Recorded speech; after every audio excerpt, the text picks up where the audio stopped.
Peace and blessings, dear FBA family and friends. And I see some enemies. I am your brother and host, Dr. Muhammad, and these are the Dr. Muhammad Files. Welcome to another scholarly episode of the Dr. Muhammad Files, where we break down issues in a scholarly and civil manner.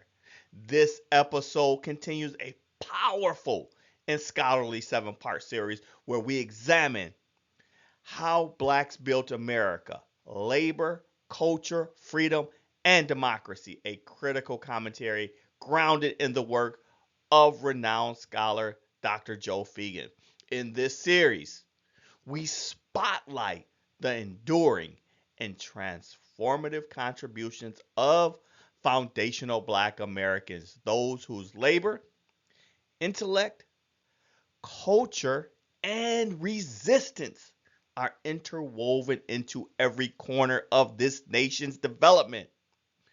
Through Dr. Feagin's analytical lens, we will challenge dominant myths, disrupt historical distortions, and reframe the narrative to reflect the truth that the building of America is inseparable from the struggle, brilliance, and resilience of black people, specifically those of foundational black American lineage. So each episode in this series aligns with one of the book's 7 chapters. Together, we'll explore the pivotal roles black Americans have played in shaping this country, from forced labor and resistance to cultural innovation and the ongoing pursuit of justice and democracy. These are the stories often ignored in mainstream discourse, but essential to any honest telling of American history. So join me as we reclaim the narrative, uplift the legacy, and speak truth to power. So let's get started. Brothers and sisters and friends, and I see some enemies. In fact, I think we'd be fooling ourselves if we had an audience this large and didn't realize that there were some enemies present. In fact, I'm a black nationalist freedom fighter. The political philosophy of black nationalism only means that the black man should control the politics and the politicians in his own community. The time when white people can come in our community and get us to vote for them so that they can be our political leaders and tell us what to do and what not to do is long gone. By the same token, the time when that same white man, knowing that your eyes are too far open, can send another Negro into the community, get you and me to support him so he can use him to lead us astray, those days are long gone.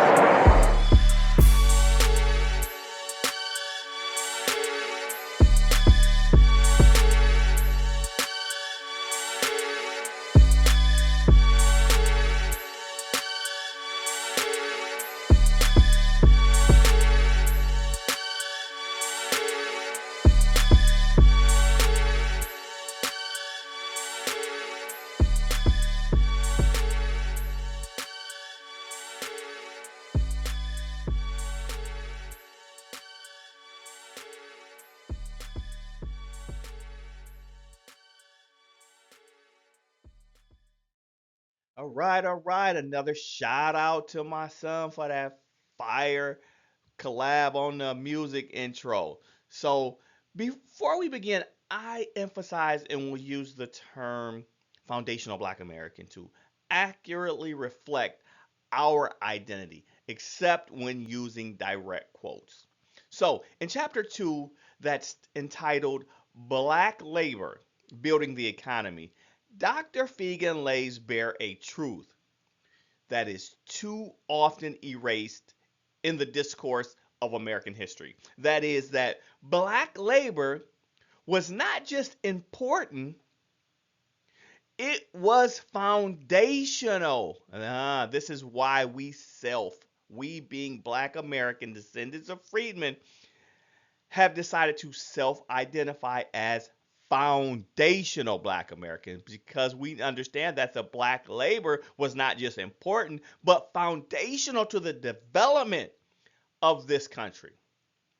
From the early days of forced agricultural labor to the construction of America's institutions and its infrastructure as a whole, black workers have been at the heart of it all. Yet, mainstream narratives often, I would say always or mostly ignore or whitewash these contributions.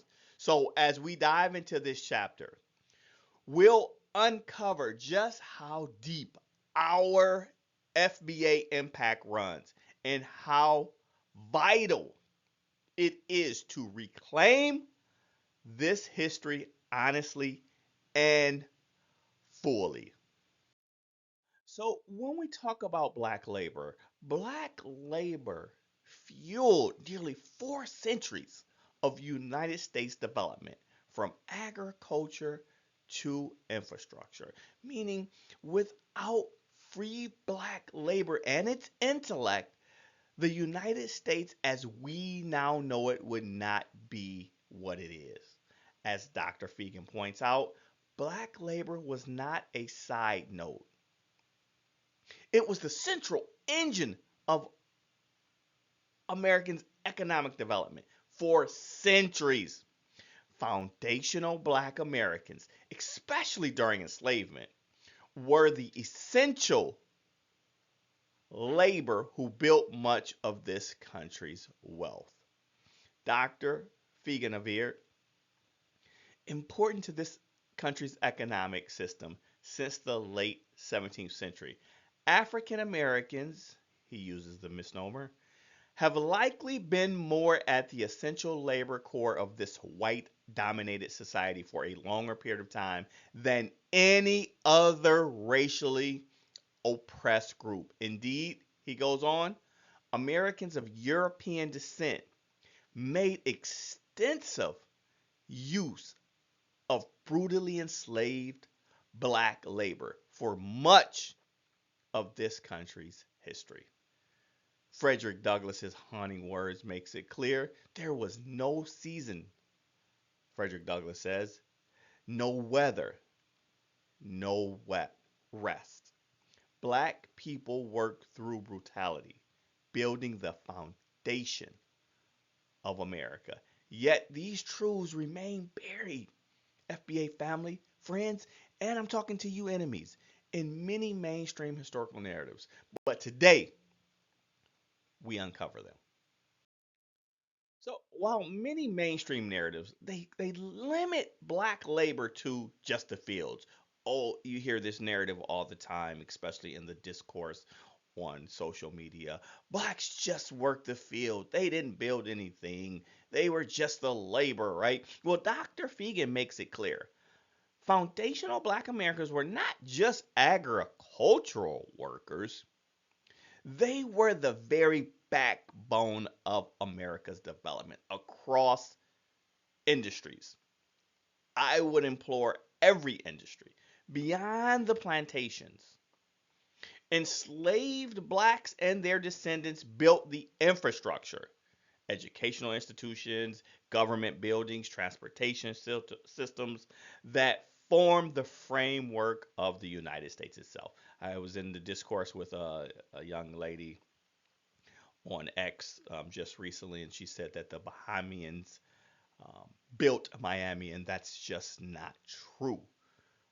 In fact, there was a slave owner that brought slaves specifically to the what we know as the Miami area, and they built the railroads, the houses, and the infrastructure in that area before anybody was there. So that's a narrative that is oftentimes um, exaggerated or promoted, right? So yet, as Feagin reminds us, these contributions are largely erased from the dominant historical record. But the impact of labor went even further, Dr. Feagin says. Beyond their work in agriculture Enslaved workers did much of the work over 2 centuries that built up the country's educational, government, and transportation infrastructure. Although most of this work is ignored in mainstream history books and mainstream media. So, for example, enslaved foundational black Americans' back-breaking work made it possible for many white Americans to pursue careers as doctors, scientists, and scholars. So while we were doing the actual building of the infrastructure, they didn't need to do it. So they went to become doctors, lawyers. So in essence, professions often were funded directly or indirectly by the profits of slavery, land speculation, and related industries. Yet, this part of history, American history, I would implore, remains largely erased from mainstream accounts. They only relegate us to the cotton or tobacco fields. Dr. Feagin, he reminds us that black labor wasn't just exploited, it became a strategic force for liberation. When black labor was withdrawn, for example, from the Civil War, or during the Civil War, I should say, the South's economy, it just crumbled. It wasn't just passive resistance, right? Oftentimes in American history, it's told as if black Americans were docile Negroes. Well, over 200,000 formerly enslaved black men and women actively fought against the Confederacy to end slavery. Yet, much of this resistance is either erased or minimized in mainstream accounts, depriving foundational black Americans of the full truth about black power and perseverance. Dr. Feagin exposes the hard numbers behind the exploitation. Slave owners spent shockingly little to sustain enslaved black workers, but gained billions in profit. They would do the bare minimum to keep slaves alive. Or I should say, to keep them clothed, to give them housing. They made sure they were alive because they were the economic engine behind everything. But this stolen labor created intergenerational wealth for white families, a wealth gap that persists today. If we calculated the value of that theft plus lost generational interest, Dr. Feagin points out, the total reaches between 4.9 trillion and 11 trillion. That's why during the conversation of reparations, people always ask, well, what's the number? What's the reparations number, right? Well, we need to start off in the trillions. That number alone, that the profit from slavery, it strengthens the undeniable case for reparations owed to descendants of the enslaved, to foundational black Americans. Now, you have people saying, oh, well, we need to focus on other things other than reparations. Well, we are. We can fight two battles at once. That doesn't mean that Dr. Muhammad stopped pursuing his doctoral degree because of reparations, that he doesn't pursue other um, uh, initiatives and programs and his nonprofit. That doesn't mean that others alike do not pursue things. Uh, that just means we want a debt that's owed to us, and we're coming for it while we're still trying to uplift and build the foundational black American communities. This is not waiting for a handout, FBA family, friends, and enemies. This is a debt due. As Dr. Feagin points out, there were trillions of dollars profited from free black labor. We are owed Generational wealth has been passed down from white families from generation to generation. We were not able to do that. This is one of the reasons for the wealth gap today. We're coming to get our check, as Dr. Martin Luther King said. So, as we discussed earlier, and in episode one of this 7-part series, the Civil War era, it unleashed some of the largest black rebellions against the slavery system. We weren't just docile Negroes. It was a direct challenge that helped shatter the Confederacy. But the significance of black resistance and labor, it goes even deeper, FBA family friends and you enemies, as Dr. Feagin emphasizes. Without the generations of foundational labor by black Americans, from agriculture to infrastructure to wartime resistance, the United States as we know it might not even exist. This is the foundational truth that has been buried for far too long. Dr. Feagin also asserted, without both the national and international trade in enslaved African American workers and in the massive number of products they produced on slave farms and plantations and in other enterprises, various regions in the North American colonies and later the United States would almost certainly not have had the dramatic economic development experienced during the 18th and 19th centuries.